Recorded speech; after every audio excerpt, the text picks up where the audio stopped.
Assalamualaikum warahmatullahi wabarakatuh. Alhamdulillah, alhamdulillahil basir.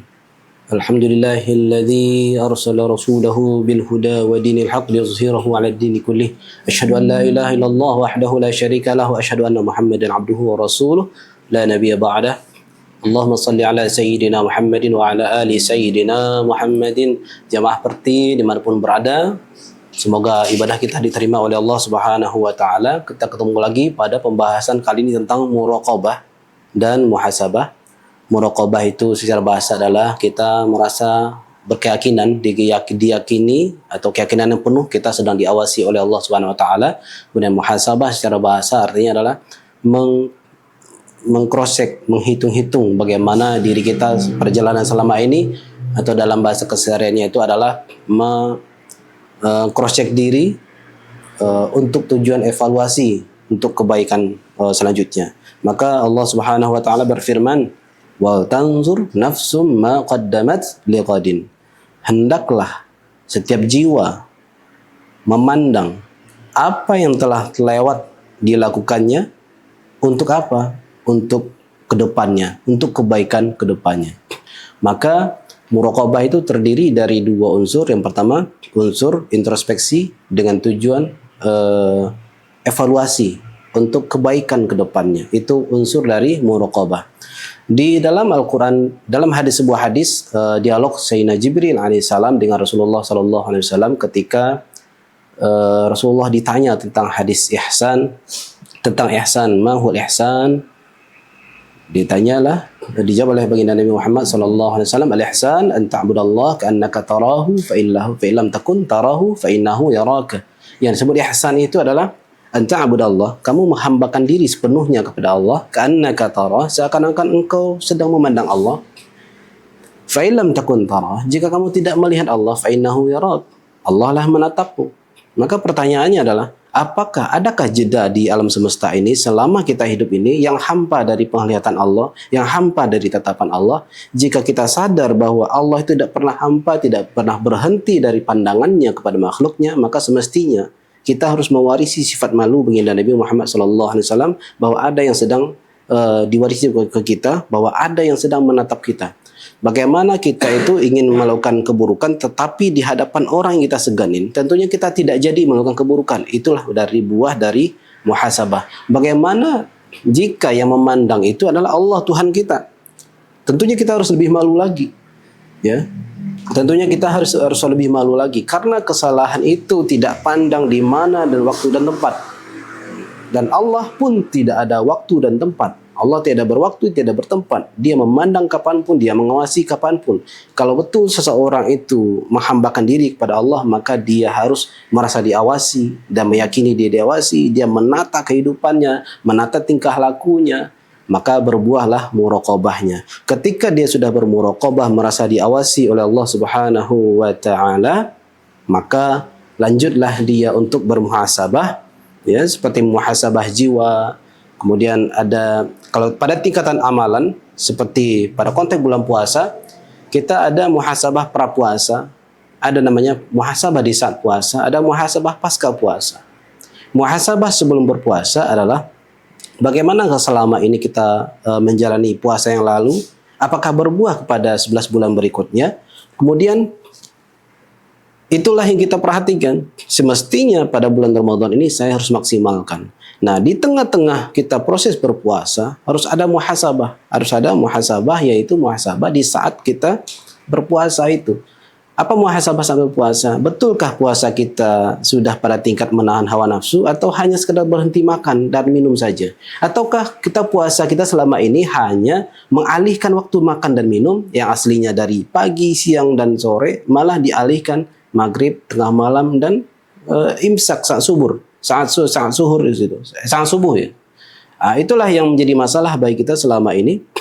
Selama ini kita berpuasa hanya mengalihkan waktu makan dari siang ke waktu malam. Berarti puasa seperti ini adalah puasa tingkat awam yang sering dibahasakan oleh Imam Abu Hamid Al-Ghazali. Berangkat pada puasa pada tingkatan khusus, itu kepada apa-apa yang menjadi fudul halal, yang dia halal tapi kalau bisa ditahan, tidak dilakukan pada bulan Ramadan. Itu disebut dengan puasa khos, naik lagi puasa khosnya. Apa itu? Puasa dari hentakan-hentakan jiwa, dorongan-dorongan jiwa, menahan lisan, menahan kata-kata, itu harus ditahan, itu harus diperhatikan. Kemudian, sebagaimana manusia harus meningkat, setelah dunia ada barzakh, setelah barzakh ada akhirat, dan setelah akhirat ada surga dan neraka. Nanti setelah itu ada kembali kepada hakikatnya, kembali juga kepada Allah Subhanahu wa taala.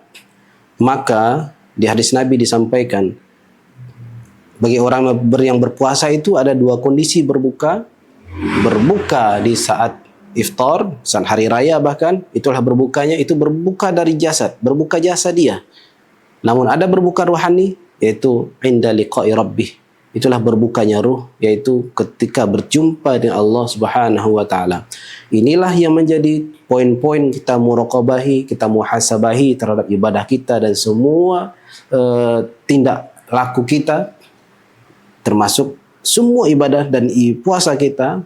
Apakah kita sudah melakukan yang maksimal pada Allah Subhanahu wa taala demi kelayakan kita untuk kembali lagi kepada Allah. Inna lillahi wa inna ilaihi raji'un. Itu penting harus kita pikirkan, harus penting kita tafakuri, penting kita tadaburi, penting kita muhasabahi bahwa kita sudah barang tentu kita itu akan mengusai kehidupan kita, menyudahi kehidupan kita. Nanti ada tingkatan episode berikutnya bahwa tidak usai di sini. Nanti kita akan bertanggung jawab di hadapan Allah Subhanahu wa taala. Itulah yang kita muhasabahi. Itulah harus kita pikirkan, ya. Kita kembali lagi bagaimana seharusnya Rasulullah itu mengajarkan pada kita menyikapi bulan Ramadan, menyikapi ibadah-ibadah kita selama ini untuk tujuan kita, layakkah kita mendapatkan syafaat beliau, berjumpa dengan beliau di akhirat kelak, layakkah kita menjadi hamba Allah Subhanahu wa taala. Kita introspeksi diri kita selama ini, kita introspeksi kemudian menuju evaluasi yang baik untuk kedepannya, maka terjadilah di situ perpaduan antara muraqabah dan muhasabah. Sebelum kita muhasabah di ujung nanti, yang disebut dengan muhasabah kubra, muhasabah kubra yang tidak dapat kembali lagi, itulah ketika yaumul hisab.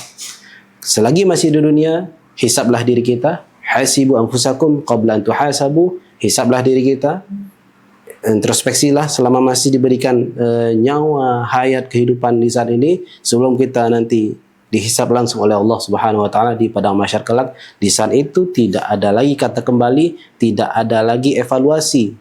Yang ada hanyalah penyesalan.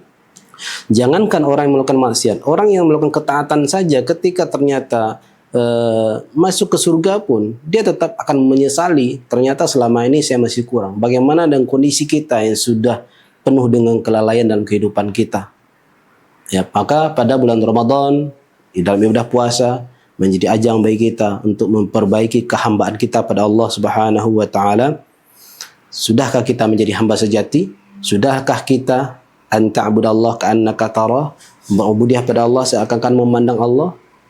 Betulkah kita sudah merasa diawasi? Jika tidak, maka gunakan waktu yang sedikit ini, waktu yang tersisa ini untuk kebaikan berikut-berikutnya, dan jadikan pada bulan Ramadan ini untuk membiasakan kebaikan untuk 11 bulan berikutnya. Itu disebut dengan muhasabah pasca Ramadan. Jadi bukan berarti pada bulan Ramadan ini ibaratnya kita memaksimalkan di dalamnya, kemudian berikutnya jadi meloyo, tiada semangat. Itu adalah cara pikir yang salah. Tapi gunakan Ramadan ini untuk kebaikan, untuk 11 bulan berikutnya. Demikian jemaah parti yang dirahmati oleh Allah Subhanahu wa taala. Kalam-kalam atau serpihan-serpihan dari Imam Al-Ghazali dalam kitab Ihya-nya. Semoga bermanfaat. Wallahu taala alam. Wassalamualaikum warahmatullahi wabarakatuh.